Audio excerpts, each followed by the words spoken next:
আসসালামু আলাইকুম সুপ্রিয় শিক্ষার্থীরা, নবম ও দশম শ্রেণীর সাধারণ গণিত অধ্যায় 2 সেট ও ফাংশন যশোর বোর্ড 2019। এখানে একটি সেট গঠন পদ্ধতিতে দেওয়া আছে যে সেটের এলিমেন্ট গুলো পূর্ণ সংখ্যা x belongs to z। এটা অর্থ হচ্ছে এই সেটের সদস্যগুলো হবে পূর্ণ সংখ্যা, যে পূর্ণ সংখ্যাগুলোর উপর বর্গ করলে একের সমান বা এক থেকে বড়, সাতের সমান বা সাত থেকে ছোট হবে। আর একটি ক্রমজোড় সেট দেওয়া আছে যে সেটের উপাদানগুলো এক্স ওয়াই এরকম ক্রমজোড় আকারে থাকবে। প্রত্যেকটি উপাদান এক্স ওয়াই ক্রমজোড় আকারে থাকবে, যার এক্স বিলংস টু এ, অর্থাৎ এক্স গুলো থাকবে এর মধ্যে, Y belongs to A, Y গুলো থাকবে এর মধ্যে। কিন্তু শর্ত হচ্ছে Y minus two X minus one equal to শূন্য, অর্থাৎ ওয়াই ইকুয়াল টু, আমরা যদি পার করে দিই তাহলে ওয়াই ইকুয়াল হবে টু এক্স প্লাস ওয়ান, অর্থাৎ এক্স এর মানকে 2 দ্বারা গুণ করে 1 যোগ করলে y এর সমান হবে। এরূপ মানগুলো হবে এই ক্রমজোড়। এবং 2 নাম্বার একটি ফাংশন দেওয়া আছে f of x equal to 1 by x minus 1। ক নাম্বার যোগ করো,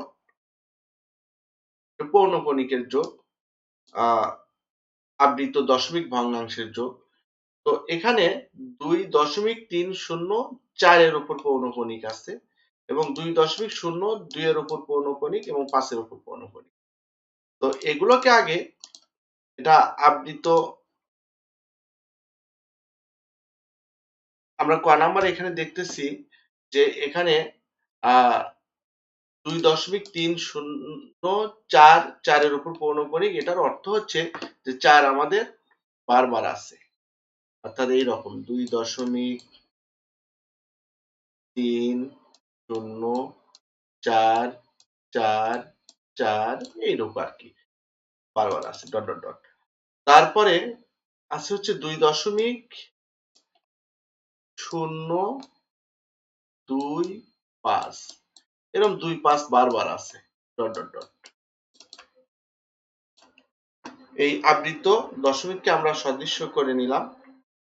তো এখানে উল্লেখ্য দেখো যে অনাবৃত্ত অংশের সর্বোচ্চ অঙ্ক সংখ্যা কত? 2। তাহলে এখানেও অনাবৃত্ত অংশ দুটা করে থাকবে এবং আবৃত অঙ্ক সংখ্যা এখানে আছে 1, এখানে আছে 2। এই আবৃত অঙ্ক সংখ্যা 1 আর 2 এর লসাগু 2, তাহলে আবৃত অংশ হবে, এই যে এগুলো হবে আবৃত অংশ। আবৃত অংশ দিতে হবে এখানে এবং এখানে, দিয়ে যোগ করলে এটা যোগ হয়ে যাবে। আবার দেখো এখানে অনাবৃত্ত অংশের অঙ্ক সংখ্যা 2 এবং আবৃত অংশের অঙ্ক সংখ্যা 2 আর 1 এর লসাগু হয়। এটাই নিয়ম যে এই পৌনঃপুনিকের যোগের সময় অনাবৃত্ত অংশের অঙ্ক সংখ্যা যা থাকবে এরকম করে সদৃশ্য করে নিতে হবে। সদৃশ্য করে নেওয়ার জন্য আমরা কি করব, অনাবৃত্ত অংশের অঙ্ক সংখ্যা 2, তাহলে অনাবৃত্ত অংশ আমরা 2টা রাখবো অনাবৃত্ত। তাহলে এখানে হবে 2 আমরা আগে লিখে নেব 304, তো পৌনঃপুনিক আছে 4, আমরা যতবার খুশি লিখে নিতে পারি। আবার এখানে আছে 2.025, তাহলে 2.5 আমরা যত খুশি বারবার লিখতে পারি এরকম আর। তো এখানে তাহলে কি হলো, অনাবৃত্ত অংশের সর্বোচ্চ অঙ্ক সংখ্যা যা থাকবে, তো দুটো আছে, তাহলে এই দুটা করে আমরা অনাবৃত্ত রাখবো। আবৃত অংশ কি হবে, যে আবৃত অংশ কি কি আছে, এখানে আছে 1টি, এখানে আছে 2টি, এর লসাগু সবসময় এরকমই হবে, 2 আর 1 এর লসাগু 2, তাহলে আবৃত অংশ হবে এরকম করে, এটা যোগ করে, সরি এই দুইবার, এটা যোগ করে দিলেই হবে। পরে আমরা এগুলো নাও রাখতে পারি, কারণ এখানে তার হাতে থাকতেছে না আমাদের, যোগ করলে 10 এর থেকে ছোটই হবে, এই কারণে আমরা এদিকে আর রাখবো না। তো আমরা তাহলে এখানে 4 আর 2 যোগ করলে কত হয়? 6। 4 আর 5 যোগ করলে 9, এই 6 9 এর উপর পৌনঃপুনিক। 0 2 যোগ করলে 2, 3 0 যোগ করলে 3, 2 2 যোগ করলে 4। এটাই হচ্ছে নির্ণেয় যোগফল। 4.32 এবং 6 এর উপর পৌনঃপুনিক।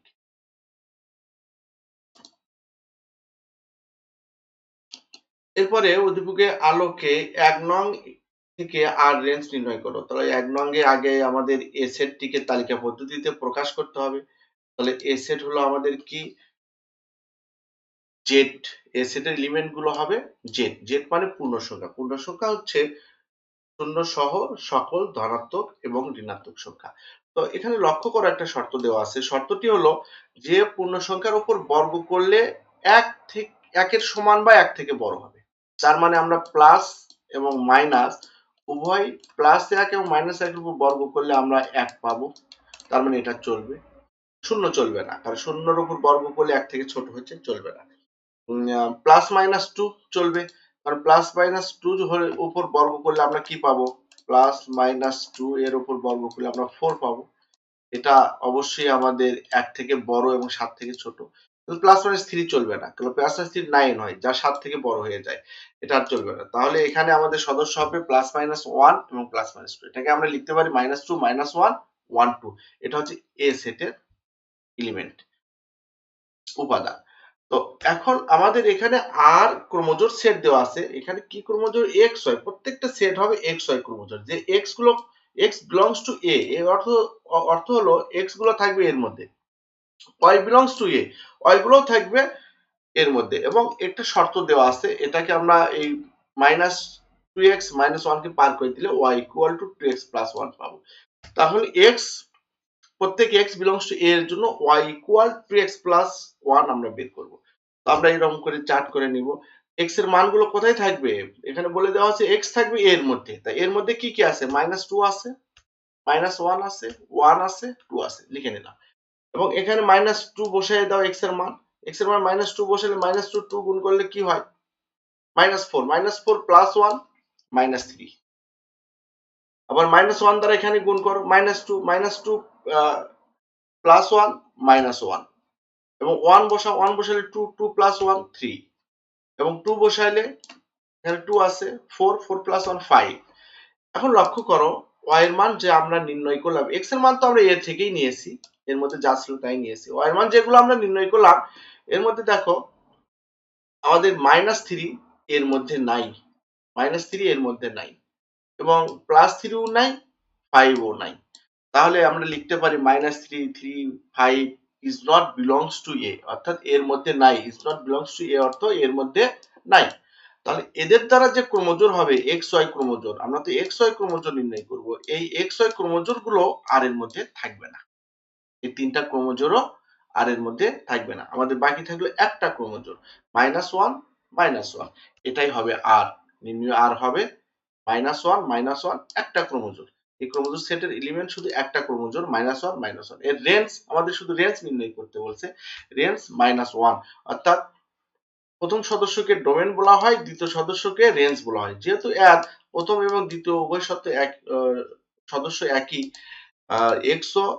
x কে বলা হয় ডোমেন এবং y কে বলা হয় রেঞ্জ। যেহেতু এই প্রশ্নে শুধু রেঞ্জ নির্ণয় করতে বলছে, তাই আমরা শুধু রেঞ্জ লিখলাম -1।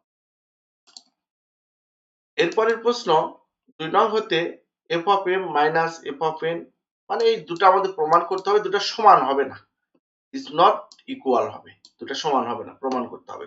তাহলে আমরা এখানে m বসাইবো, তাহলে এখানে m বসবে। এখানে যদি n বসাই, তাহলে এখানে n বসবে। এখানে f of x equal to 1 by x minus 1, তাহলে f of m কি হবে? f of m হবে 1 by m minus 1, f of n হবে 1 by n minus 1, f of mn by n minus m হবে, শুধু x পজিশনে আমাদের change হবে। তো x পজিশন ছিল হচ্ছে, x পজিশনে এখানে হচ্ছে m by n minus m, তাহলে x পজিশনে এখানে mn by n minus m হবে। তো এখানে আমরা লসাগু করে নিতে পারি, এটা লসাগু হবে n minus m, n minus m লসাগু করলে আমরা কি পাবো? mn minus n minus m, কিন্তু সামনে মাইনাস থাকার কারণে এটা প্লাস হয়ে যাবে। এটাকে আমরা উল্টিয়ে দিতে পারি, বিপরীতকরণ, n minus m by mn minus n plus m। এখন আমরা f of m এবং f of n এর মান বিয়োগ করব। f of m minus f of n, এটা বাম পক্ষে ছিল আমাদের। এখানে লসাগু হবে m minus n, n minus m। লসাগু m minus m, m minus 1 এবং n minus 1 কে m মাইনাস ওয়ান দ্বারা ভাগ করলে এটা কেটে যাবে, থাকবে n মাইনাস ওয়ান। বাস এখানে লিখলাম। পরে আবার n মাইনাস ওয়ান দ্বারা যদি এটাকে ভাগ করি, n মাইনাস ওয়ান কেটে যাবে, m মাইনাস ওয়ান থাকবে, সামনে মাইনাসের কারণে এটা প্লাস হয়ে যাবে। তাহলে প্লাস ওয়ান মাইনাস ওয়ান কেটে গেল, থাকলো n minus m, mn minus n minus m plus one, যা আমাদের f of mn by n minus m এর সমান।